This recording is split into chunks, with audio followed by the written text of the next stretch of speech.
ನನ್ನ ಹೆಸರು ಆಂಜನಪ್ಪ. ನಾನು ವಾರ್ಡ್ ನಂಬರ್ 159ರ ಕೆಂಗೇರಿಯ BJP ಅಭ್ಯರ್ಥಿ. ನಾನು ಈ ಹಿಂದೆ ಕೆಂಗೇರಿ ಪುರಸಭಾ ಅಧ್ಯಕ್ಷನಾಗಿ 2 ವರ್ಷ ಮತ್ತು ಸದಸ್ಯನಾಗಿ 7 ವರ್ಷ ಕೆಂಗೇರಿ ಪುರಸಭೆಯಲ್ಲಿ ಜನಪರ ಅಭಿವೃದ್ಧಿ ಕೆಲಸಗಳನ್ನು ಮಾಡಿದ್ದೇನೆ. ಮುಂದಿನ ದಿನಗಳಲ್ಲಿ ಕೆಂಗೇರಿಯ ಮಹಾಜನತೆಯನ್ನು ಆರಿಸಿ ಕಳಿಸಿದ್ರೆ ಏನು 96ಕ್ಕೆ ಮುಂಚೆ ಬೆಂಗಳೂರಿಗೆ 15 ಕಿಲೋಮೀಟ್ರು ದೂರ ಇದ್ದರೂ ಸಹ ಯಾವುದೇ ಒಂದು ಅಭಿವೃದ್ಧಿಯನ್ನು ಕಾಣದೆ ಕುಗ್ರಾಮವಾಗಿದ್ದಂಥ ಈ ಕೆಂಗೇರಿಯನ್ನು ಯಾವ ರೀತಿ ನಾವು ಒಂದು ಅಭಿವೃದ್ಧಿ ಮಟ್ಟಕ್ಕೆ ತಂದಿಸಿದ್ವಿ. ಅದಾದ ನಂತರ ಹೀಗೆ ಕಳೆದ ಎರಡು ವರ್ಷ 2 ತಿಂಗಳಿಂದ ಈಚೆಗೆ ಏನು ರಾಜ್ಯದಲ್ಲಿ BJP ಸರ್ಕಾರ ಬಂತು, ಯಡಿಯೂರಪ್ಪನವರ ನೇತೃತ್ವದಲ್ಲಿ ಅದು ಮಾಡಿರ್ತಕ್ಕಂಥ ಜನಪರ ಕಾರ್ಯಕ್ರಮಗಳ ಆಧಾರದ ಮೇಲೆ ಇವತ್ತು ನಾವು ಜನಗಳ ಹತ್ರ ಓಟ್ ಕೇಳ್ತಾ ಇದ್ದೀವಿ. ನಾವು ಕೆಂಗೇರಿಯಲ್ಲಿ ಇವತ್ತು ಸ್ವಚ್ಛತೆಗೆ ಬೀದಿ ದೀಪ, ಚರಂಡಿ ವ್ಯವಸ್ಥೆ, ಸ್ಯಾನಿಟರಿ ವ್ಯವಸ್ಥೆ, ಉತ್ತಮವಾದಂಥ ಪಾರ್ಕ್ಗಳು, ಉತ್ತಮವಾದಂಥ ಪರಿಸರವನ್ನು ಕೊಟ್ಟಿದ್ದೇವೆ. ಮುಂದಿನ ದಿನಗಳಲ್ಲಿ ಜನನನ್ನು ಆರಿಸಿ ಕಳಿಸಿದ್ರೆ ನಮ್ಮ ಈ ಒಂದು ವಾರ್ಡ್ ನಂಬರ್ 159 ಕೆಂಗೇರಿಯನ್ನು ಪೊಲ್ಯೂಷನ್ ಫ್ರೀ ವಾರ್ಡ್ ಮಾಡೋಕ್ಕೆ ನಾನು 100% ಪ್ರಯತ್ನ ಪಡ್ತೇನೆ. ಈ ರಾಜ್ಯದಲ್ಲಿ ಸರ್ಕಾರ ಇರೋದ್ರಿಂದ, MLA ನಮ್ಮವರಾಗಿರೋದ್ರಿಂದ, MP ನಮ್ಮವರಾಗಿರೋದ್ರಿಂದ ಇಲ್ಲಿ BJP ಅಭ್ಯರ್ಥಿಯೇ ಆರಿಸಿ ಬಂದಾಗ ಈ ಒಂದು ವಾರ್ಡ್ನ ಸರ್ವತೋಮುಖ ಅಭಿವೃದ್ಧಿಗೆ ನೆರವಾಗ್ತದೆ. ಸರ್ಕಾರದಿಂದ ಬರ್ತಕ್ಕಂಥ ಎಲ್ಲ ಸವಲತ್ತುಗಳನ್ನು ತಂದು ಈ ವಾರ್ಡ್ನ ಜನರ ಆಶೋತ್ತರಗಳಿಗೆ ಸ್ಪಂದಿಸಿ ನಿಷ್ಠೆಯಿಂದ ಕೆಲಸ ಮಾಡ್ತೇವೆ. ಈ ಒಂದು 159 ವಾರ್ಡನ್ನು ಬೆಂಗಳೂರಿನ ಮಾದರಿ ವಾರ್ಡ್ಗಳಲ್ಲಿ ಒಂದನ್ನಾಗಿ ಮಾಡೋಕ್ಕೆ ನಾನು ಪ್ರಯತ್ನ ಪಡ್ತೇನೆ. ಕೆಂಗೇರಿ ಯುವಕರಿಗೆ ಇರ್ತಕ್ಕಂಥ ಕೊರತೆ ಒಂದು ಸುಸಜ್ಜಿತವಾದಂಥ ಕ್ರೀಡಾಂಗಣ. ಕೆಂಗೇರಿಯಲ್ಲಿ ಇದೀಗ ತಾನೇ ನಾವು ಒಂದು CA ಜಾಗ ಆಯಿತು, ಸುಮಾರು ದೊಡ್ಡದಾದಂಥ ಒಂದು ಕ್ರೀಡಾಂಗಣ ಮಾಡಬಹುದಾದಂಥ ಒಂದು ಕ್ರೀಡಾಂಗಣ ಒಂದು ದೊಡ್ಡ ಜಾಗ ಆಯಿತು. ಅದರಲ್ಲಿ ಕಳೆದ 20 ವರ್ಷಗಳಿಂದ ಕೆಂಗೇರಿ ಯುವಕರು ಆಟದ ಮೈದಾನ ಮಾಡ್ಕೊಂಡು ಆಟ ಆಡ್ತಾಯಿದ್ರು. ಅದನ್ನು BDNವರು CA ಸೈಟ್ ಆಗಿತ್ತು. ಅದು BDNವರು ಹಲವಾರು ಜನರಿಗೆ ಅದನ್ನು ಹಂಚಿಬಿಟ್ಟು ಅದನ್ನು ಒಂದು ಕಮರ್ಷಿಯಲ್ ಟೈಪ್ ಮಾಡೋಕ್ಕೆ ಪ್ರಯತ್ನ ಪಟ್ಟಿದ್ದರು.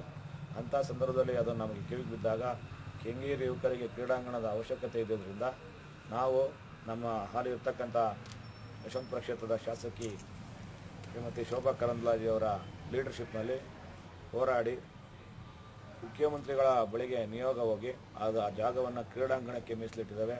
ಅಲ್ಲಿ ಬೇರೆಯವರಿಗೆ ಅಲಾಟ್ ಆಗಿದ್ದಂಥ BMTC ಅವ್ರಿಗೆ ಮತ್ತು ಫಿಲಂ ಚೇಂಬರ್ ಆಫ್ ಕಾಮರ್ಸ್ನವ್ರಿಗೆ ಮತ್ತು ಬಸವ ಸಮಿತಿಯವರಿಗೆ ಅಲಾಟ್ ಆಗಿದ್ದಂಥ ಜಾಗವನ್ನು ಅವರಿಗೆ ಬೇರೆ ಕಡೆಯಲ್ಲಿ ಅಲಾಟ್ ಮಾಡಿಸಿ ಆ ಒಂದು ಜಾಗವನ್ನು ಉಳಿಸ್ಕೊಂಡಿದ್ದೇವೆ.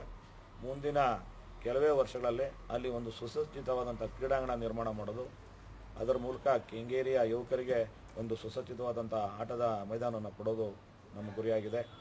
ಅದೇ ರೀತಿ ಈ ಭಾಗದಲ್ಲಿರ್ತಕ್ಕಂಥ ಎಲ್ಲ ವೃದ್ಧರಿಗೆ, ವಿಧವೆಯರಿಗೆ ಮತ್ತು 60 ವರ್ಷ ತುಂಬಿರ್ತಕ್ಕಂಥ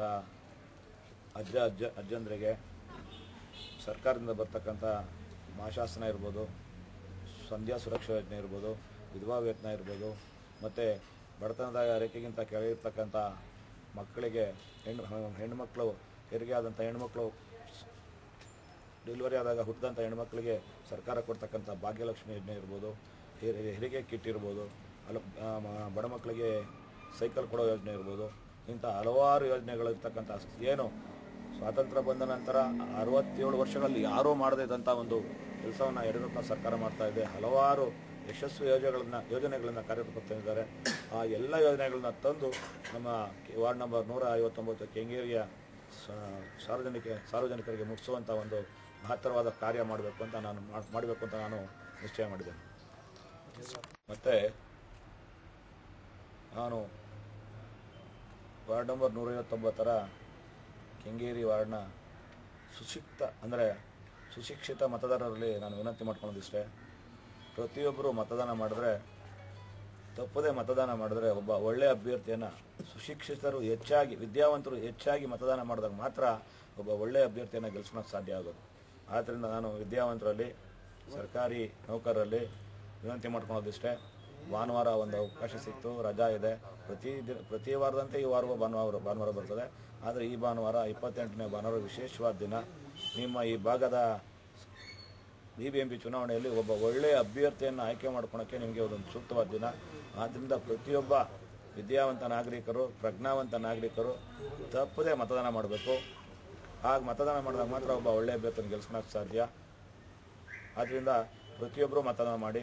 ಮತ್ತು ನಾನು ಕೆಂಗೇರಿಯ ಯುವ ಜನಾಂಗದಲ್ಲಿ ಕೇಳ್ಕೊಳ್ಳೋದಿಷ್ಟೇ, ಇವತ್ತಿನವರೆಗೂ ನಿಮ್ಮ ಒಂದು ಸಾಮಾಜಿಕ ಚಟುವಟಿಕೆ ಇರ್ಬೋದು, ಕ್ರೀಡಾ ಚಟುವಟಿಕೆ ಇರ್ಬೋದು, ಬೇರೆ ಯಾವುದೇ ಚಟುವಟಿಕೆಗೂ ನಿಮಗೆ ಹೆಚ್ಚಿನ ಪ್ರೋತ್ಸಾಹ ಸಿಕ್ಕಿಲ್ಲ. ಮುಂದಿನ ದಿನಗಳಲ್ಲಿ ನಾನು ಯುವಕರು ರಾಜಕೀಯದತ್ತ ಆಕರ್ಷಿತರಾಗಬೇಕು. ಅಂದರೆ ರಾಜಕೀಯದಲ್ಲಿ ಅವರು ಯುವಕರು ಸಕ್ರಿಯವಾಗಿ ಭಾಗವಹಿಸಬೇಕು ಅಂತ ಏನಲ್ಲ, ರಾಜಕೀಯದಲ್ಲಿ ಒಳ್ಳೆಯ ವ್ಯಕ್ತಿಗಳನ್ನ ಪ್ರೋತ್ಸಾಹಿಸಿ ಅವರನ್ನು ಆರಿಸಿ ಕಳಿಸಿ ಅವರಿಂದ ತಮ್ಮ ಭವಿಷ್ಯವನ್ನು ಉತ್ತಮಪಡಿಸ್ಕೊಳ್ಳುವಂಥ ಒಂದು ಒಳ್ಳೆಯ ಕೆಲಸವನ್ನು ಯುವಕರು ಮುಂದಿನ ದಿನಗಳಲ್ಲಿ ಮಾಡುವಂಥ ಒಳ್ಳೆಯ ಕೆಲಸಗಳನ್ನು ಅವರಿಗೆ ನಾನು ಮುಟ್ಟಿಸ್ತೀನಿ. ಆದ್ದರಿಂದ ಯಾವುದೇ ಕಾರಣಕ್ಕೂ ಯುವಕರು ನಿರಾಶರಾಗದೆ ರಾಜಕೀಯದಲ್ಲಿ ಸಕ್ರಿಯವಾಗಿ ಭಾಗವಹಿಸಿ ಒಳ್ಳೆಯ ಅಭ್ಯರ್ಥಿಗಳನ್ನು ಆರಿಸಿ ಈ ಒಂದು ಕ್ಷೇತ್ರದ ಸರ್ವತೋಮುಖ ಅಭಿವೃದ್ಧಿಗೆ ಸಹಕಾರ ನೀಡ್ತೇವೆ ಅಂತ ನಾನು ಕೇಳ್ಕೊಳ್ತೀನಿ.